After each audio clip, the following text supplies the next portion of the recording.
দিলেন রাজ্যসভা সাংসদ পদ থেকে। এটা তো সহজ অঙ্ক, সবাই এই ভাবছি যেতে চাইছে। ভাই, কি? আমি দিয়ে দেবো, ছেড়ে দে ভাই। ও রিজাইন করেছে, আবার বিজেপি টিকিট পাবে, তাই জন্য গেছে। কেন আজকে রিজাইন করবে, আগে কেন করেনি, সেটাই তো প্রশ্ন। তো প্রশ্নটা হচ্ছে রিজাইন আগে করেনি ইচ্ছে করে। 3টে সিট আগে রিজাইন করে দিলে 4টে সিটে একসঙ্গে ইলেকশন ডিক্লেয়ার করতে হতো, তখন বিজেপি 3টে পেতো, আরেকটা পেতো না, সেই জন্য একটাকে হাতে রেখেছিল। সব বিজেপির নোংরা রাজনীতির ফসল আর কি।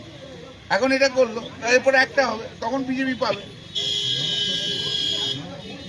এসব ওপরে বিজেপি, ভারতীয় জনতা পার্টির ওপরটা তো মাথা তো একদম মানে সব পরিষ্কার মাথা, পরিষ্কার মাথা।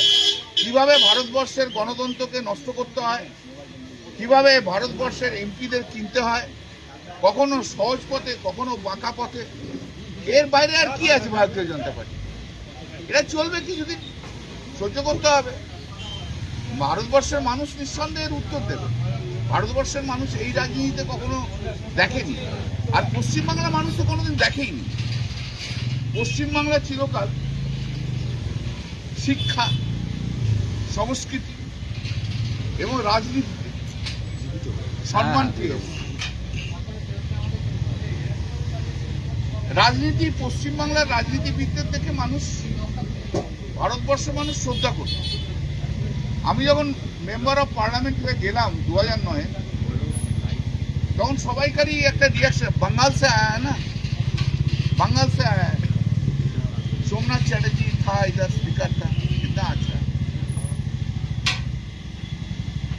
একটার পর একটা নাম শুধু বলে যেত, যেটা নিয়ে বাংলার রাজনীতি সবসময়, বাংলাকে নিয়ে ভারতবর্ষের পার্লামেন্টে বাংলার এমপিদের নিয়ে তাদের সহজ জীবন, তাদের জ্ঞান, তাদের বুদ্ধি, তাদের শিক্ষা, তাদের রাজনীতিতে স্বচ্ছতা, এই নিয়ে কিন্তু বাংলার একটা অহংকার ছিল, একদম একদম ছিল। সেদিনকেও আমাকে বিজেপির কোন একজন সিনিয়র এমপি বলল, বাঙ্গাল কা ক্যা হো গিয়া। আজকে বাংলায় যেভাবে 20 জন এমপি চলে গেল, ওরা নিজেরাই আশ্চর্য বিজেপির লোকজন, কিতনা জলদি, ইতনা ক্যা জলদি থা। বাংলায় এই যে শুভেন্দু অধিকারীর বিটিউ, এটা তো শুভেন্দু অধিকারীর টিম, বিজেপির টিম না, শুভেন্দু অধিকারীর নিজস্ব টিম। ঋতুব্রতর টিমটা, ওটা যে শুভেন্দু অধিকারীর নিজস্ব টিম, সেই টিমটাও যেভাবে গেল, এটা তো বাংলার, দেখো আমাদের টেম্পোরারি আমাদের হয়তো ক্ষতি হয়েছে, লং রানে আমরা নিঃসন্দেহে এটাকে গেইন করে যাব, কিন্তু বাংলার রাজনীতিতে, বাংলার রাজনীতিবিদ হিসেবে এই চ্যাপ্টারটা সবচেয়ে কলঙ্কময় চ্যাপ্টার হিসেবে বাংলার রাজনীতিতে থাকবে। এবং বাঙালিকে মাথা নিচু করতে হবে সব জায়গায়, সে যে দলেরই হোক। যখন সারা ভারতবর্ষের রাজনীতিবিদরা এক হবে, বা বিশ্বে যে কোনো ফোরামে যাবে, আজ তো বিশ্বের ফোরামে তো আলোচনা হচ্ছে, যে এইভাবে পারচেস হয়ে যেতে পারে অপোজিশন, ঘুরিয়ে শাসক আর বিরোধী যখন এক হয়ে যাবে, তার মানে তো অপোজিশন বলে কিছু থাকবে না, মানুষের কথা বলবার জন্য তো তাদেরকে দেওয়া হয়েছে। তা সেই জায়গায় যদি না থাকে তাহলে কি হবে? কিছু নেই। এরা যারা গেছে তাদের হয়তো টেম্পোরারি কিছু গেইন হচ্ছে, কিন্তু বাংলার রাজনৈতিক ইতিহাসে এরা কলঙ্কিত ইতিহাস লিখে গেল। এবং সারা বিশ্বের কাছে, সারা দেশের কাছে এই 20 জন আর 60 জন বা 62 জন যা গেছে, তারা বাঙালির মাথা নিচু করেছে, এইটুকু আমি বলতে পারি। এখানে ডিলটা কি? এই যে এমএলএরা গেছে, প্রথমত হচ্ছে এরা শুভেন্দু অধিকারীর বিটি, বলে দিচ্ছে যে তোমাদের সব প্রোটেকশন আমি দিয়ে দেবো। শুভেন্দু অধিকারী বলছে আমি প্রোটেকশন দিব, কারুর কোনো ক্রিমিনাল কেস থাকলে তাকে পুলিশ অ্যারেস্ট করবে না, কারুর কোনো সিবিআই ইডি থাকলে সিবিআই ইডি অ্যারেস্ট করবে না, কোনো চিন্তা নেই। এরপর একটু নিচু তলাতে যাদেরকে প্রেসিডেন্ট করেছে তাদেরও সেম, মানে ওই টিমের ছাতার তলায় থাকলে যার যার ক্রিমিনালিটি আছে সেসব সেম। তাদের পুলিশ অ্যারেস্ট করবে। কেউ কেউ বলছে ঠিক আছে ভাই, কল্যাণ ব্যানার্জি বলেছে, কল্যাণদা বলেছে আমার বাড়িতে পুলিশ পাঠিয়েছে, তুমি দেখে নিক আমার বাড়িতে কি আছে না আছে, এটা বলছে। আরে আমি তো জানি তুমি ভালো লোক, তো আমার জানাটা তো শেষ নয়। তুমি ভালো লোক কি বন্ধ লোক সেটা পুলিশ জানে, সিবিআই জানে, ইডি জানে। তোমাকেও ডাকছে, দেখে বলছে দেখো এই কেসগুলো আছে, এই জিনিস আছে, এই ছবি আছে। অতএব তুমি যদি ঋতুব্রতর ওখানে না যাও তাহলে তোমাকে অ্যারেস্ট করে নেওয়া হবে, সেও ভয়ে চলে যাচ্ছে। এবং একটা জিনিস হচ্ছে, কারা যাচ্ছে,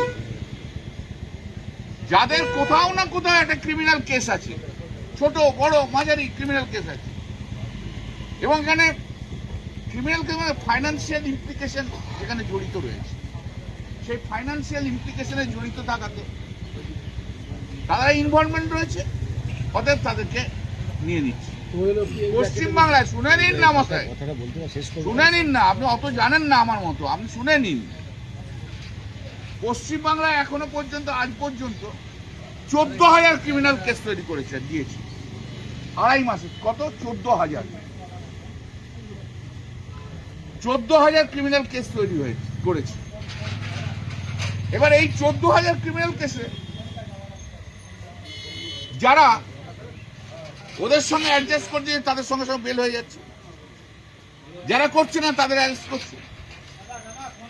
যেমন ধরো সব জায়গাতে আইসি ফোনে ডেকে কাউন্সিলরদের বলছে রিজাইন করো, নাহলে কিন্তু কেস দিয়ে দেবো। এবার একটা কেস দান করে দিল। এবার যারা রিজাইন করছে না তারা অনেকে আসছে আমার কাছে, আমি চেষ্টা করছি তাদের প্রোটেক্ট করার আইনগতভাবে। এবং যারা সারেন্ডার করে দিচ্ছে, রিজাইন করে দিচ্ছে, সেখানে পুলিশই বলেছে না অ্যারেস্ট করার দরকার নেই, সারেন্ডার করলে বেল পেয়ে যাচ্ছে। জিনিসটা এই জায়গায় দাঁড়িয়ে আছে। একটা পঞ্চায়েত সমিতি খুবই মানে পলিটিক্যালি বেশ স্ট্রং আমাদের সঙ্গে রয়েছে। 2018-তে সে পার্টির একটা মেয়েকে সাসপেন্ড করেছে, সে পরবর্তীকালে মেয়েটি বিজেপিতে চলে যায়। 2026 মাসের জুন মাসের শেষে এসে কমপ্লেন করছে যে 2018 সালে নাকি ওকে রেপ করার অ্যাটেম্প নিয়েছিল। ভাবো তুমি যে 2018 সালে রেপ করার অ্যাটেম্প হয়েছে, সেটা 2026 সালে আসছে এবং পুলিশ অ্যারেস্ট করছে এবং ম্যাজিস্ট্রেট বেলও দিচ্ছে না। এটা অদ্ভুত এক পশ্চিমবাংলা, কোথাও কোনো বিচার নেই, বিচারের জায়গাই নেই।